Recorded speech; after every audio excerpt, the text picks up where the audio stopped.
Hi everyone, welcome back to our channel. Today, we're covering the incredible story of Elisabeth Fritzl, a woman who survived unimaginable hardship and emerged stronger than ever. Joseph Fritzl harbored a horrific secret. For 24 years, he imprisoned his daughter Elisabeth in his basement. To the outside world, he claimed she had run away and joined a sect. Meanwhile, he lived upstairs with his wife Rosemary and their 6 other children. In the darkness below, Elisabeth endured unimaginable torment, subjected to half a lifetime of rape and control. Fritzl fathered 7 children with her, exerting his dominance and turning the basement into a prison for his own offspring. Only when the dungeon became too crowded and the children began to fall ill did Fritzl decide to bring 3 of them upstairs, integrating them into his household under the guise of normalcy. One of these children, Lisa, was supposedly found on his doorstep in 1993, adding another layer to his elaborate deception. Elisabeth herself provided the crucial cover for Fritzl's twisted scheme. Under duress, she was forced to write letters accompanying the supposedly abandoned children. These letters were masterful deceptions, meticulously crafted to mask the horror of the situation and showcase the sick genius of Fritzl's criminal mind. One such letter, left with Lisa: "I hope that you are all healthy. I will contact you again later, and I beg you not to look for me, because I am doing well." Fritzl took this letter to the authorities, aiming to adopt Lisa and dispel any potential suspicions. On May 19, 1993, he presented the letter and a few of Elisabeth's old-school notebooks to the police. He claimed he wanted these items examined by a handwriting expert, asserting that he and his wife, as grandparents, needed to be completely certain that the child they were adopting was indeed their own flesh and blood. This calculated move further entrenched the facade of normalcy and obscured the ghastly truth of his actions. In the mid-1930s, in the small Austrian town of Emstetten, home to about 23,000 residents, Joseph Stefan Fritzl was born in 1935. Raised by his parents, Joseph and Maria Fritzl, he grew up under a strict Roman Catholic influence. His school days were captured in a photograph from 1951, where he stands among his classmates, wearing a traditional Austrian knit jacket. His gaze, however, is anything but welcoming, serious, narrow, and withdrawn. His sister-in-law, Christine R., later shared a stark and painful truth about his upbringing. He grew up without a father, she recounted. His mother raised him with her fist, beating him until he was black and blue almost every day. This chilling account casts a somber light on the photograph, revealing the harsh and troubled reality behind the young man's solemn expression. At the age of 21, Joseph Stefan Fritzl married Rosemary, a 17-year-old who was poorly educated and worked as a kitchen helper. For Rosemary, Fritzl was her entire world. Their marriage would endure for the next 51 years. Fritzl, an electrical engineer, was renowned for his intelligence and resourcefulness. However, it was this very intelligence that enabled him to exert a dominant control over their marriage. His sharp mind and cleverness were used not to support but to manipulate, leaving Rosemary in a position where she had little choice but to defer to him. She had to put up with his solo trips to Thailand's budget sex paradise, Pattaya. According to her sister's interview with the Austrian newspaper Österreich, she accepted his decision to stop having sex with her. She also made no mention of his frequent disappearances into the basement, where he claimed to be drawing machine plans and did not want to be disturbed. Whenever Fritzl descended into his basement, Rosie wasn't even allowed to bring him coffee, his sister-in-law recalled. In this context, Rosie was the epitome of the wife Fritzl desired, a figure of domesticity who knew her place and kept to it. She was a mother to 7 children, a housewife, and occasionally managed a guest house. To the outside world, she represented the ideal wife and mother, perfectly suited for the part of the household that interacted with others. Yet, beneath the surface, there were dark, hidden chambers both in the house and within Fritzl himself. Despite her role as the quintessential wife, Rosemary could not meet all of Fritzl's needs. By the fall of 1967, after bearing him 4 children, Fritzl's discontent drove him to heinous acts. He allegedly raped a woman in Linz, a city in northern Austria, and had previously attempted to assault another. Though he reportedly served about a year and a half in prison, this dark chapter was erased from police records after 15 years, a testament to the lengths he went to conceal his true nature. After that period, Fritzl seemed to disappear from the public eye, but not because he had reformed or controlled his hidden obsessions. Far from it. Fritzl, a man accustomed to tinkering and DIY projects, had simply refined his approach. Determined to pursue his dark inclinations with greater precision, he planned his next steps with meticulous care. Understanding the need for a more sophisticated method, Fritzl set about creating an environment perfectly suited for his illicit activities. He carefully designed a space that would minimize errors and ensure secrecy. He began by arranging for essential supplies, food and beverages, followed by diapers, ensuring that he was well prepared for the long haul. Concrete technology was Fritzl's specialty, but first, he had to find the woman who would obey him and submit to his wishes, and he found her in the place where sex offenders like him had the lowest risk of being discovered: his own family. He chose Elisabeth. She was still a girl when he raped her. Even when questioned just over a week ago, Elisabeth couldn't say how or where she was first raped, only that it happened in 1977 or possibly 1978. She was only 11 or 12 at the time, and she didn't tell anyone. She couldn't defend herself, and neither could anyone else. Even her older siblings were powerless to stop Fritzl. When Fritzl came home from work, the household was marked by an oppressive silence and strict rules. The children's friends were immediately ushered out, and the remaining children were required to stay silent whenever Fritzl entered a room. Any lapse in their obedience, such as forgetting to say please or thank you, was met with physical punishment, ensuring they remained in line. But for Elisabeth, the situation was far more severe. Her fear extended beyond the daily disciplinary measures. She dreaded the days when Fritzl would come to her with his unyielding control, violating her with a cruelty that reflected his belief that she was nothing more than his own flesh and blood, a possession to be dominated at will. In 1972, Fritzl and his wife expanded their horizons by purchasing an inn and an adjacent campsite on Mondsee Lake in Upper Austria. Fritzl, always looking for new ventures, ventured into the hospitality business, with a possible eye on insurance fraud. The inn was struck by 2 fires, but there was never enough evidence to link Fritzl to the incidents. Following this, Fritzl dabbled in real estate and ran a mail-order lingerie business. Yet, it was his application for a building permit in 1978 that would later prove to be of particular interest. This application, submitted shortly after the first rape of Elisabeth, was not for the inn but for an extension with basement to the Fritzl family's new home in Amstetten. By 1983, Fritzl reported that the construction was complete. When building inspectors visited the site, they found that the extension had been built precisely as per the permits. This extension, meticulously designed and constructed, would later serve as the concealed dungeon where Fritzl carried out his horrific abuses. The police now believe that Fritzl went to great lengths to conceal the true nature of the rooms he built for his dungeon. It is suspected that he initially excavated a much larger space than necessary for a basement, only to build walls that effectively hid the dungeon from view. Later, he apparently extended his concealment efforts by digging a passageway to an old, forgotten basement beneath the main house. This additional space was used to expand the dungeon to its eventual, horrifying size. There are reasons to believe that Fritzl may have been formulating his plan for the incest dungeon from an early stage. As Elisabeth grew older, she began to threaten Fritzl's control over her. At 15, she entered a training program as a waitress at the Rosenberger Highway rest stop on the A1 Autobahn near Strangberg, in eastern Austria. For Elisabeth, this opportunity was more than just a job. It was a chance to escape the suffocating grip of her father's abuse.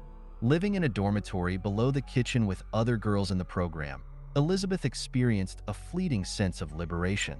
For the first time, she felt safe from Fritzl's predatory behavior, away from his greed and lasciviousness. The respite was temporary but significant, offering her a brief window of freedom from the terror she faced at home. On January 28, 1983, Elisabeth made a daring escape from her oppressive home. With another girl from her work, she fled to Vienna and took refuge in the city's 20th district, living in secrecy.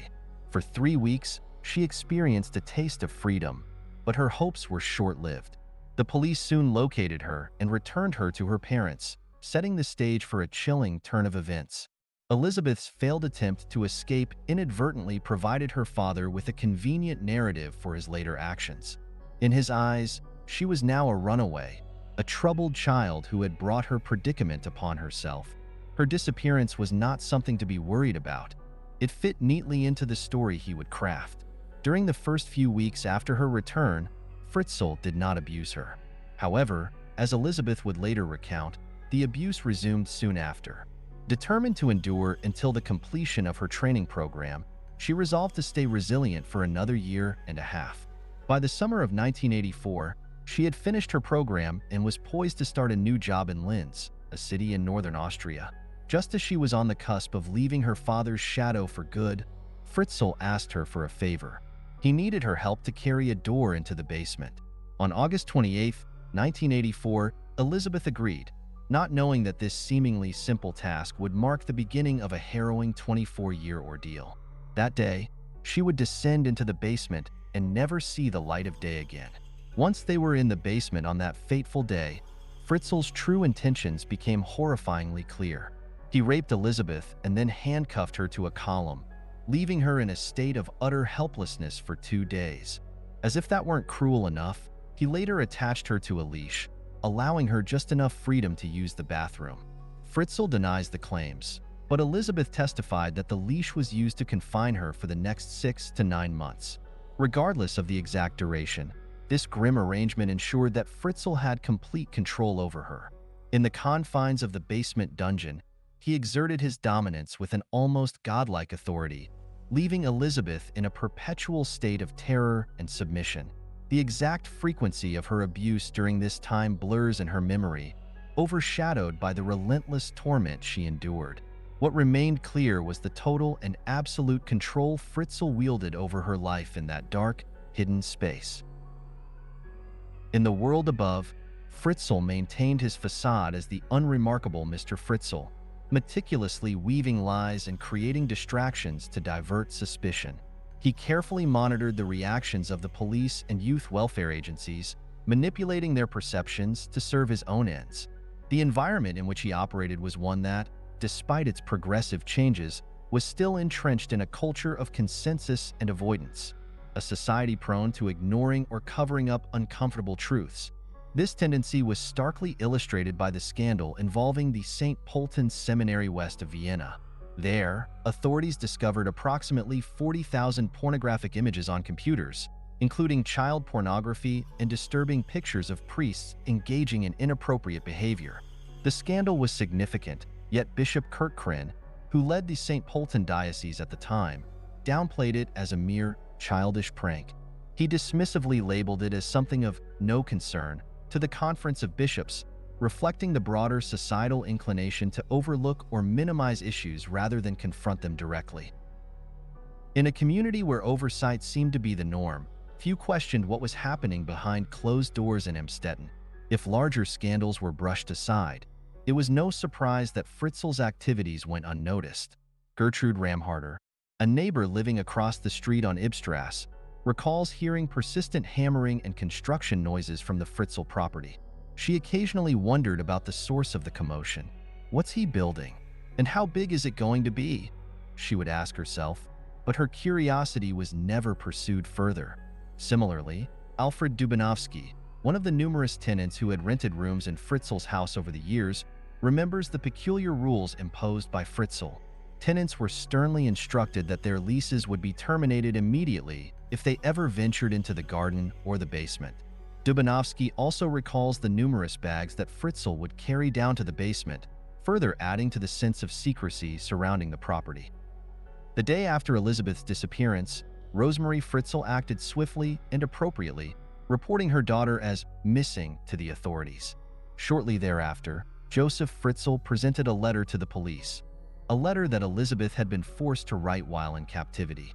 Dated September 21, 1984, and postmarked from Braun am Inn, the letter claimed that Elisabeth had grown tired of living at home and was staying with a friend. In the letter, she further warned her parents not to search for her, threatening that if they did, she would leave the country. This carefully crafted note was part of Fritzl's deceitful strategy to deflect suspicion and to further solidify the narrative that Elisabeth had willingly disappeared from her family's life. The letter Joseph Fritzl provided was almost too convenient for the authorities, perfectly tailored to expedite a swift decision. In an era where official responses often adhered to prevailing stereotypes, the letter fit neatly into the preconceived notion that runaways were merely ungrateful children disrupting their parents' lives. A well-adjusted, shy girl like Elisabeth running away twice seemed improbable, but the letter's content aligned with the prevailing belief that such individuals were simply acting out. The authorities, following protocol, forwarded the missing child report to the Austrian Interior Ministry, the state financial authority, and all relevant educational authorities. However, their involvement essentially ended there. The letter, along with Fritzl's claim that Elisabeth had joined a sect, provided a convenient reason for the case to be shelved. No one thought to verify Fritzl's assertion by consulting Manfred Wolfart, the officer in charge of sects at the St. Polten diocese.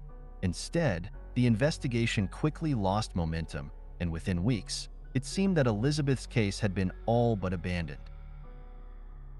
Her father warned Elisabeth that if she attempted to attack or flee, he would gas her. When he left the basement, he would fiddle with a device near the door, as if he were configuring a system, as Elisabeth suspected.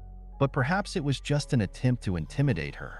Elisabeth lived in a single, oppressive room in the basement until 1993. During those years, Fritzl visited her roughly every 3 days, ostensibly to bring her food, but also to rape her. The situation became even more harrowing with the births of her children, Kirsten in 1988, Stefan in 1990, and Lisa in 1992. The presence of her children did nothing to deter Fritzl. He continued his assaults in front of them, amplifying Elisabeth's torment. In 1993, as the confined space became insufficient for the growing number of children, Fritzl added a second room to the basement dungeon. That same year, he brought Lisa upstairs, presenting her as an abandoned baby left in a cardboard box. This move not only created more space in the dungeon, but also perpetuated the elaborate deception Fritzl maintained to conceal his crimes from the outside world. In defense of the authorities in Emstetten, the letter that accompanied the baby in the cardboard box and remains in her adoption file today was a masterstroke of deception. You will probably be shocked to hear from me after all these years, and with a real live surprise, no less, Elisabeth wrote, almost cheerfully. Yet, she penned these words from her concrete prison, under duress. At least one of the recipients, her father Joseph Fritzl, would not have been shocked at all, as he had dictated the letter to her. I breastfed her for about 6.5 months, and now she drinks her milk from the bottle. She is a good girl, and she eats everything else from the spoon. The letter continued. The details imbued the letter with a sense of normalcy, painting a picture of a caring mother making the best of her circumstances. It seemed only natural, then, that Elisabeth would politely request her parents not to seek her out, as if she were merely asking them to respect her chosen lifestyle. This carefully crafted letter effectively misled the authorities and Elisabeth's own mother, Rosemary. It presented a veneer of legitimacy, convincing them that Elisabeth had simply opted for an unconventional way of life, away from home, and was content with her choices. The tone and content of the letter were so convincing that it allowed Fritzl to perpetuate his horrifying secret, ensuring that no one would question the bizarre circumstances surrounding the baby's appearance. The arrival of the next child, 9-month-old Monica, on December 16, 1994, followed a similarly deceptive pattern. This time, the new baby wasn't left in a cardboard box, but was found in Lisa's stroller in the vestibule of the Fritzl house. Shortly after midnight, the telephone rang, and when Rosemary Fritzl answered, she was convinced that it was Elisabeth on the other end of the line, asking her to take care of the child. "I just left her at your door," the caller said, further cementing the illusion that Elisabeth was voluntarily entrusting her children to her parents. The authorities accepted these explanations without deeper scrutiny, allowing Fritzl's deception to continue unchecked. The seamless integration of the new babies into the household, combined with the convincing nature of the phone calls and letters, ensured that no one suspected the dark reality hidden beneath the Fritzl home. Rosemary Fritzl was in shock, and not just because it seemed her daughter had contacted her once again. The family had just received an unlisted phone number. How could Elisabeth have obtained it? She informed the Amstetten authorities about the anomaly, describing it as completely inexplicable, and her concerns were duly noted in the record. However, there was an explanation. Joseph Fritzl. He not only knew the number but had also apparently used a recording of Elisabeth's voice to make the call. In 1996, Alexander was born and, like Monica, was sent upstairs and taken in by the Fritzls. His twin brother Michael died shortly after birth. Elisabeth now recounts that her father incinerated Michael's body in a furnace. The last child, Felix, was born on December 16, 2002. Unlike the other children, Felix had to remain in the dungeon with his mother and the two eldest children, Kirsten and Stefan. During his interrogation, Fritzl later claimed that his wife Rosemary couldn't handle another child, thus justifying his decision to keep Felix below ground. The four souls forced to live in the windowless basement for all those years vegetated away like the sole survivors of a nuclear holocaust. For them, the Cold War speculation about life after a bomb, about existing indefinitely without ever seeing the Earth's surface again, was not a mere thought experiment. It was their grim reality. They had a tenuous connection to the outside world through an old television set. While it broadcast reality, for the children living in Fritzl's basement, it felt like watching a film. Images of meadows, mosquitoes, and the sun might as well have been scenes from a fantastical Never Never land. For these children had never smelled the scent of a meadow, felt the itch of a mosquito bite, or experienced the warmth of the sun on their skin. Cars, spaceships, mobile phones, and lightsabers? These might as well have been elements of science fiction. They knew rain existed and that oceans were vast, but this knowledge came without understanding or experience. Although Joseph Fritzl did not physically kill them, he deprived them of a fundamental part of life. They were alive, but he had stolen their ability to truly live. According to criminal psychiatrist Reinhard Haller, Fritzl was driven by a high degree of narcissism rooted in his sense of omnipotence. However, another form of narcissism could have been equally relevant in his case. Similar to the narcissism of a collector who buys stolen paintings to hoard them for his exclusive pleasure, Fritzl kept his children locked away in his vault. Each time he went to see them, spending an hour or two with them or bringing them food and medication under the cover of night, he reassured himself that the uniqueness of his property made him all the more unique. This twisted sense of ownership and control fed his need to feel special, allowing him to revel in his dark secret and the power it gave him. One of the most incomprehensible aspects of this case is that the children living in the upper half of Fritzl's double life experienced relatively normal childhoods. The Fritzls apparently took great pains to encourage the children in many ways, as confirmed by regular reports from the local social welfare agency. The children were exposed to children's gymnastics and had access to books and cassettes from the city library, the social workers noted, concluding that the Fritzls are very loving with their children. Fritzl was undoubtedly strict with the children, but he was not destructive. This was likely because it was his wife Rosemary who primarily cared for the children. The week Rosemary Fritzl was reunited with her daughter and lost her husband began with a shock in the dungeon. On the night of April 18th, the condition of Elisabeth's eldest daughter, 19-year-old Kirsten, deteriorated rapidly. She had always been sickly, but now she was having severe cramps and biting her lips until they bled. It was an infection, not a hereditary disease, but she was deathly ill nonetheless. Elisabeth, desperate, begged Fritzl to take the girl to a hospital. Fritzl gave in. Was it out of pity, after so many years of cruelty? Or perhaps out of panic at the thought of having to dispose of the body of a grown woman? Whatever the reason, Fritzl was unable to carry Kirsten on his own, and Elisabeth had to help. Thus, in the early hours of April 19th, a 42-year-old woman who had spent half of her life underground saw the light of day for the first time in many years. It was only for a few moments before Elisabeth was forced to return to her dungeon, where she would spend the last week of her captivity. Fritzl called an ambulance, concocting another story, but this time it would not be enough to save his skin. The world above and the underworld had begun to merge, and no matter how much Fritzl tried, he could no longer prevent the inevitable. That same morning, at 10:37, The police received a call from the most Amstetten State Hospital reporting the admission of a mysterious female person. The patient was unresponsive and in critical condition, with symptoms suggesting severe neglect. The man accompanying the woman was one Joseph Fritzl of Ibstrasse 40. Fritzl, needing to provide an explanation to the police, claimed he had suddenly heard noises in the stairwell and found a young woman leaning apathetically against the wall on the ground floor.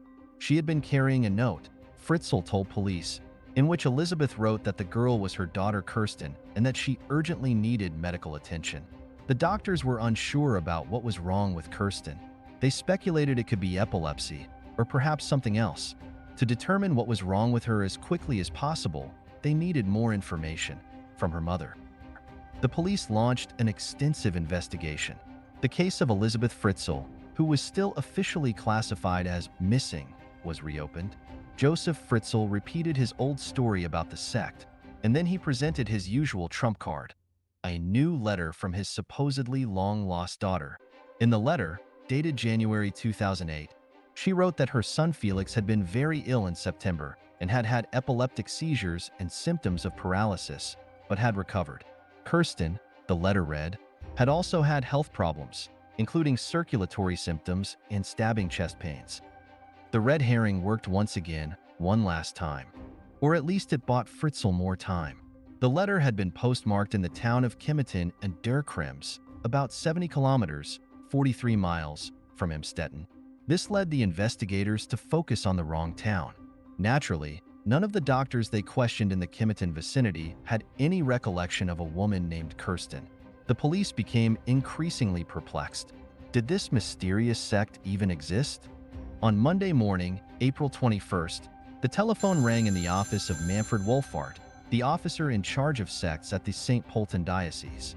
Wolfart, who had not been consulted for 24 years, was asked to come to the Amstetten police headquarters immediately. The police showed him Elisabeth's first letter and the note that Kirsten had been carrying. Did the letters offer any clues as to where the woman who wrote them could be? They asked. Did the diction and choice of words suggest a sect? Wolfart examined the letters carefully. While he did not find any direct evidence pointing to a specific sect, he did notice certain inconsistencies that made the sect story seem implausible. His analysis indicated that the language used in the letters did not align with the way members of any known sects communicated. Furthermore, the letters seemed to be designed more to mislead than to inform. Meanwhile, Kirsten remained critically ill in the hospital. The medical team, desperate to understand her condition, publicly appealed for her mother to come forward. The pressure was mounting on Fritzl. His carefully constructed lies were beginning to unravel. The hospital's public appeal was broadcast on local news, catching the attention of Elisabeth and Fritzl in the dungeon. Elisabeth pleaded with Fritzl, urging him to bring her to the hospital to see Kirsten. She argued that her presence might help the doctors treat Kirsten more effectively. Faced with the growing scrutiny from authorities and the hospital's urgent appeal, Fritzl reluctantly agreed. On April 26, 2008, Fritzl released Elisabeth from the dungeon and brought her, along with Stefan and Felix, to the hospital. Elisabeth's first words upon meeting the doctors were to insist that she and her children needed protection and that they were the missing persons from the police investigations. The hospital staff immediately notified the authorities, leading to Fritzl's arrest later that day. Under police protection, Elisabeth began to recount the horrifying details of her 24-year imprisonment. The truth about Joseph Fritzl's atrocities finally came to light, shocking the nation and the world. The long nightmare was over, and Elisabeth, along with her children, was finally free. While Joseph Fritzl's attorney, Rudolf Mayer, hoped for some semblance of humanity to be seen in Fritzl, the evidence of his monstrous acts was overwhelming. The ongoing investigation, which now included probing a potential connection to a body found at Monsey Lake in 1986, aimed to uncover the full scope of his crimes. The future of Elisabeth and her children, who had spent their lives in the shadows of Fritzl's cruelty, was uncertain. Chief Inspector Leopold Etz, who supervised the operation to remove Stefan and Felix from the Fritzl home, noted their minimal verbal communication. Felix's innocent remark that everything was wonderful was a heartbreaking reflection of his limited experience of the world. Elisabeth Fritzl, having endured an unimaginable ordeal of repeated abuse and isolation, faced the daunting task of rebuilding her life.